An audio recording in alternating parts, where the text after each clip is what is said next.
Monsieur le député, bonjour et merci d'avoir accepté de répondre à mes questions. Pouvez-vous nous dire un petit peu plus sur vous? Bonjour, François-Michel Lambert, député des Bouches-du-Rhône et je suis député écologiste, coprésident de Liberté Écologie.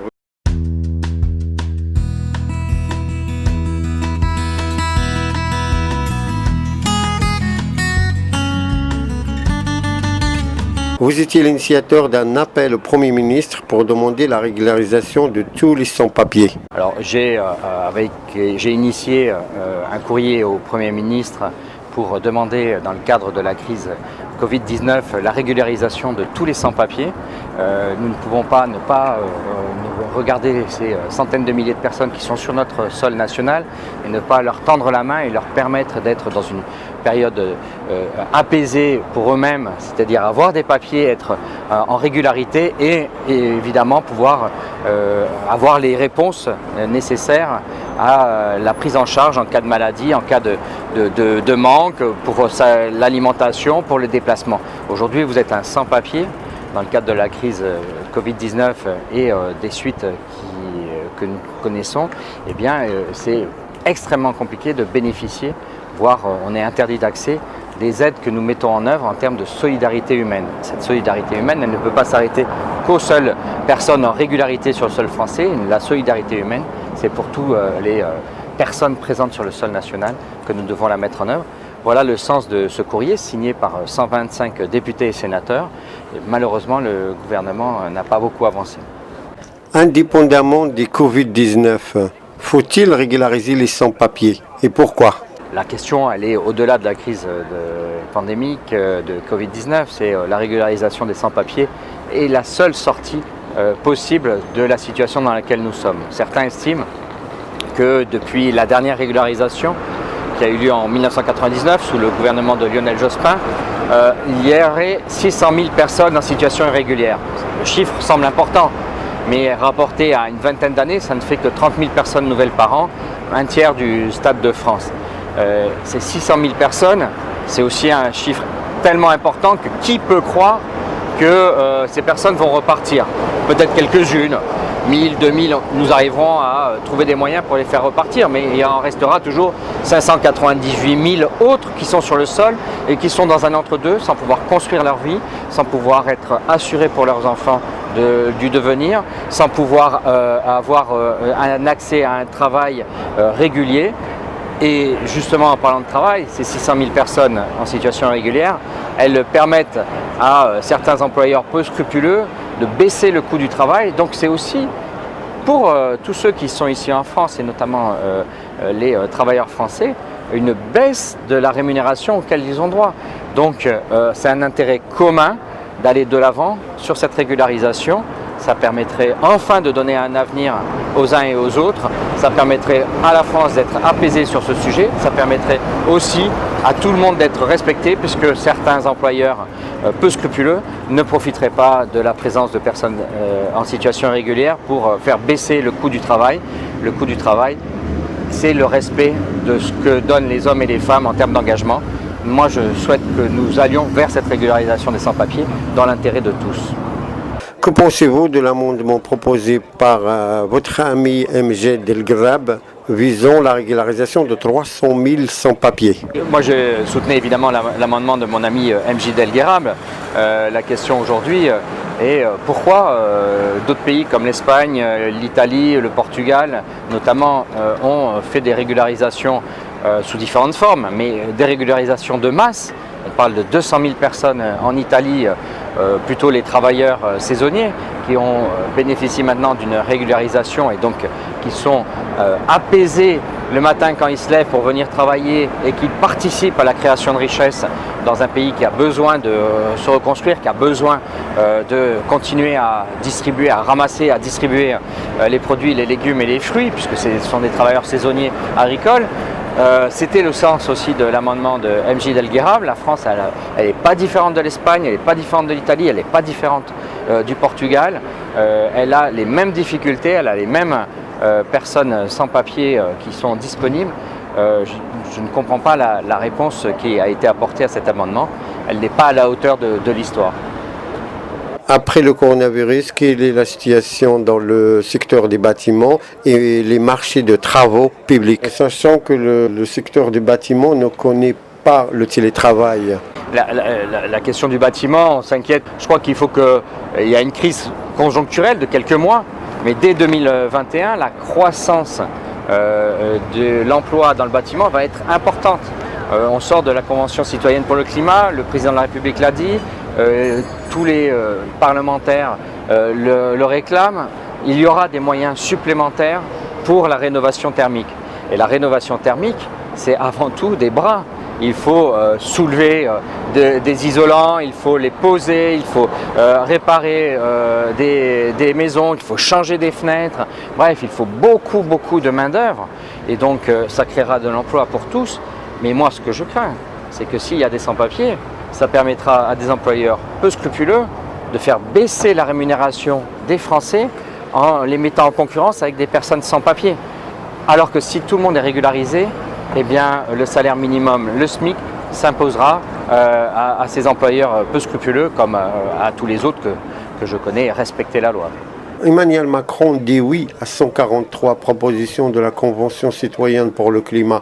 Vous applaudissez?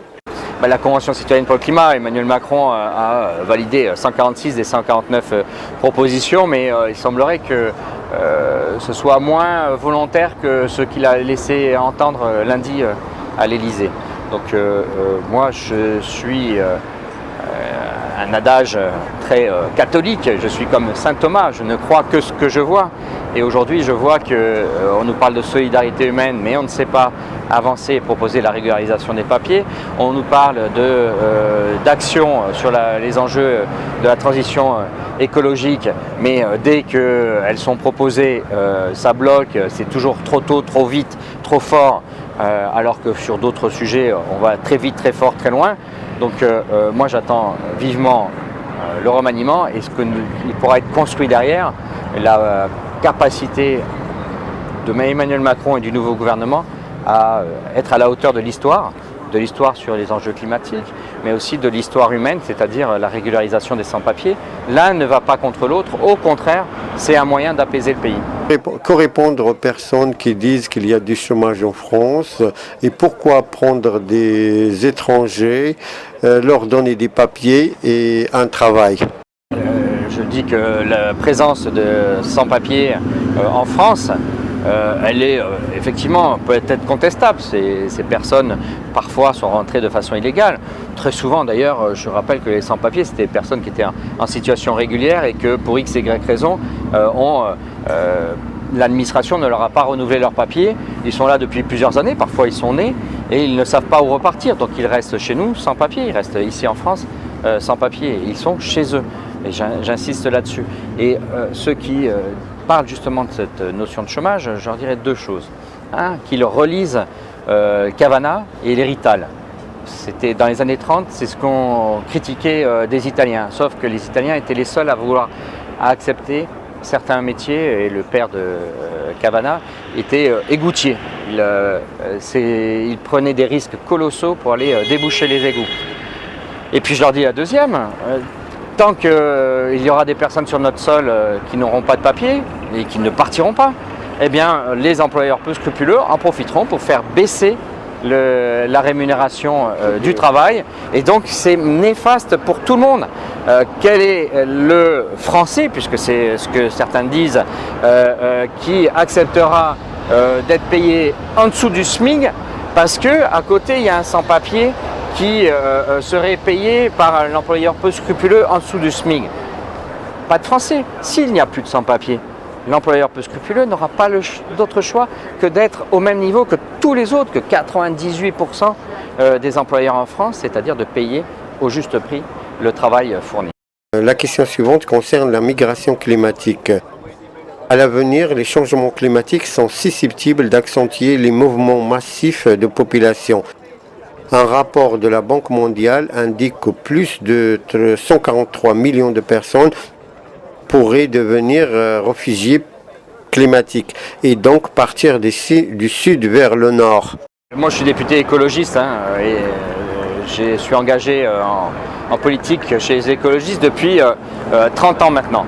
Qu'est-ce que nous disons? Nous disons que les personnes, ces mouvements de migration que nous connaissons vont s'aggraver, puisque face à l'avancée du désert, face à la raréfaction de terres accueillantes, eh bien, les gens, l'être humain n'a pas d'autre choix, comme tout être vivant, et il est obligé de bouger.